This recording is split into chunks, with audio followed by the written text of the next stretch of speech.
जय श्री कृष्ण। राधे राधे। आज आप सुनेंगे रवि प्रदोष व्रत की गाथा। रवि प्रदोष व्रत की गाथा के अनुसार एक गांव में प्रतिदिन ब्राह्मण निवास करता था। उसकी साध्वी स्त्री प्रदोष व्रत किया करती थी। उसे एक ही पुत्र रतन था। एक समय की बात है, वो पुत्रा गंगा स्नान करने के लिए गया। दुर्भाग्यवश मार्ग से चोर ने उसे घेर लिया और वो कहने लगा कि हम तुम्हें मारेंगे नहीं, तुम अपने पिता के गुप्त धन के बारे में हमें बतला दो। बालक दीन भाव से कहने लगा कि बंधुओं, हम अत्यंत दुखी दिन है, हमारे पास धन कहाँ है। तब चोर ने कहा कि तेरे इस पोटली में क्या बांधा है। बालक ने निसंकोच कहा कि मेरी माँ ने मेरे लिए रोटी दी है। यह सुनकर चोर ने अपने साथियों से कहा कि साथियों, यह बहुत ही दीन दुखी मनुष्य है, अतः हम किसी और को लूटेंगे। इतना कहकर चोर ने उस बालक को जाने दिया। बालक वहाँ से चलते हुए एक नगर में पहुँच गया। नगर के पास एक बरगद का पेड़ था। वह बालक उसी बरगद के वृक्ष की छाया में वो सो गया। उसी समय उस नगर के सिपाही चोरों के खोजते हुए उस बरगद के वृक्ष के पास पहुंच गया और बालक को चोर समझकर बंदी बनाकर राजा के पास ले गया। राजा ने उसे कारावास में बंद करने का आदेश दे दिया। ब्राह्मणी का लड़का जब घर नहीं लौटा तब उसे अपने पुत्र की बड़ी चिंता होने लगी। अगले दिन प्रदोष व्रत था। ब्राह्मणी ने प्रदोष व्रत किया और भगवान शंकर से मन ही मन अपने पुत्र की कुशलता की प्रार्थना करने लगी। भगवान शंकर ने उसे ब्राह्मणी की प्रार्थना स्वीकार कर लिया। उसी रात भगवान शंकर ने उस राजा को सपने में वो आदेश दिया कि वो बालक चोर नहीं है, उसे प्रातःकाल छोड़ दे, अनाथ उसका सारा राज्य वैभव नष्ट हो जाएगा। प्रातःकाल राजा ने शिव जी के आज्ञा अनुसार उस बालक को कारावास से मुक्ति कर दिया। बालक ने अपनी सारी कहानी राजा को सुना दिया। राजा वृत्तांत सुनकर राजा ने अपने सिपाहियों को उस बालक के घर भेजा और उसके माता पिता को राज दरबार में बुलाया। उसके माता पिता बहुत ही भयभीत थे। राजा ने उन्हें भयभीत देखकर कहा कि आप भयभीत ना हो, आपका बालक निर्दोष है।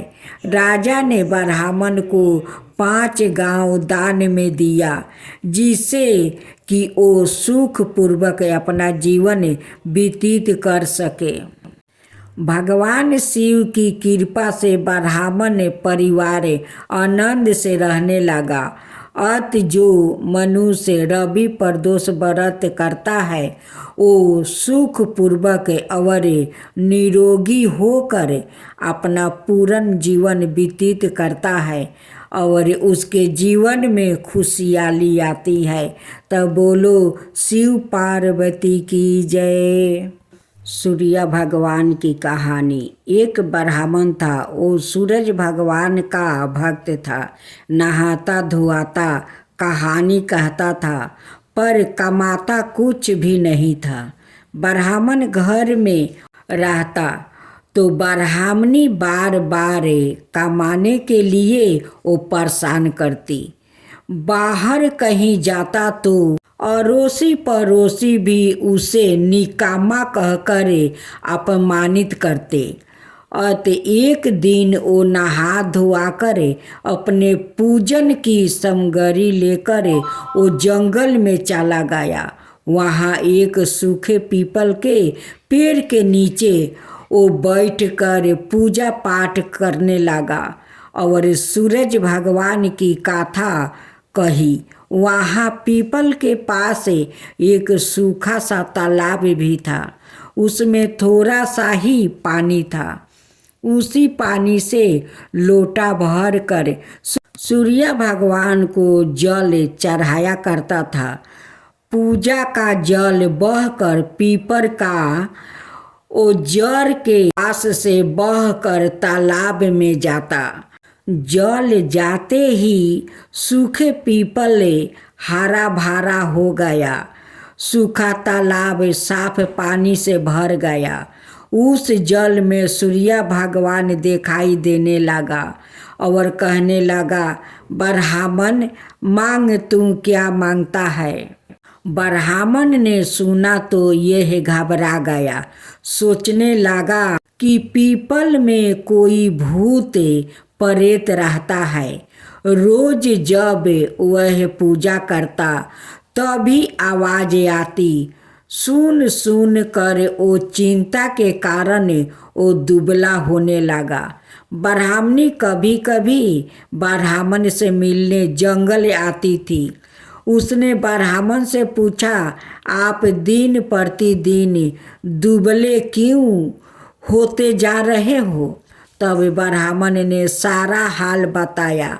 तब ब्राह्मणी ने कहा कि मुझे तो लगता है कि सूरज भगवान सवाए आते हैं। इस बार जब आवाज आए तो तुम सब कुछ मांग लेना। ब्राह्मण ने बोला, कैसे मांगूं? ज़्यादा कुछ कहना होगा तो भूल जाऊंगा। कोई ऐसी तरकीब बताओ जिससे कम शब्दों में ज़्यादा सा मिल जाए। ब्राह्मणी ने कहा, तुम इस प्रकार कहना, 9 खंड महल के अंदर सोने के पलने में परपोते को दास दासियों द्वारा खिलाते अपनी आँखों से देखूं। इस प्रकार लंबी उम्र, महल, बेटे पोते परपोते और धन सब कुछ मिल जाएगा। क्योंकि जब धन होगा तभी तो सोने का पालना होगा, दास दासियों होगा और आंखें घुटने टीके होंगे। तभी तो परपोते को सोने के पालना में झूला सकेंगे और देख सकेंगे। दूसरे दिन पूजा के बाद आवाज आई तो ब्राह्मण ने वैसा ही कहा जैसे ब्राह्मणी ने समझाई थी।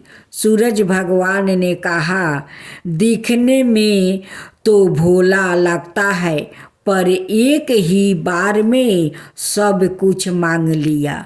सूरज भगवान ने कहा, जा तेरी इच्छा पूरी होगी। ब्राह्मण जंगल से घर आया तो देखा कि उसकी टूटी हुई झोपड़ी की जगह है एक 9 खंड महल खड़ा है। दास दासी आ जा रही है। ब्राह्मणों ने उनसे कहा, यहाँ मेरी झोपड़ी और बुढ़िया ब्राह्मणी थी, वो कहाँ गई। उस समय महल की खिड़की से एक सुंदर औरत गहने और सुंदर कपड़े से सजी हुई बाहर आई और ब्राह्मण से बोली, आ जाओ, यह आप ही का घर है। सूरज भगवान ने तुम्हारी मनोकामना पूर्ण कर दिया है। ब्राह्मण ने कहा, हम इतने धन का क्या करेंगे। ब्राह्मणी ने कहा, धन से क्या नहीं होता, दान पुण्य यज्ञ होम करेंगे। फिर ब्राह्मण ने वैसा ही किया अब सब राजा की जगह ब्राह्मण का गुणगान करने लगा। राजा ने यह सब सुनकर ब्राह्मण को बुलाया और पूछा, कल तक तो खाने का एक दाना भी नहीं था, आज यह धन कहाँ से आ गया? कहाँ से चोरी डाका डाला है? ब्राह्मण ने कहा कि यह सब तो सूर्य भगवान की कृपा है और सारी कहानी बता दिया। राजा ने कहा, मेरे पुत्र नहीं है तो मुझे क्या करना चाहिए? ब्राह्मण ने राजा को सूर्य भगवान की पूजा की विधि बता दिया। राजा ने वैसा ही किया, यह उसको पुत्र हो गया। सब लोग सूर्य भगवान की जय बोलने लगा। हे सूर्य भगवान, जैसे ब्राह्मण और राजा की मनोकामना पूर्ण की, वैसा ही सबकी करना। कहानी कहने वाली की, कहानी सुनने वालों को सबकी मनोकामना पूर्ण करना।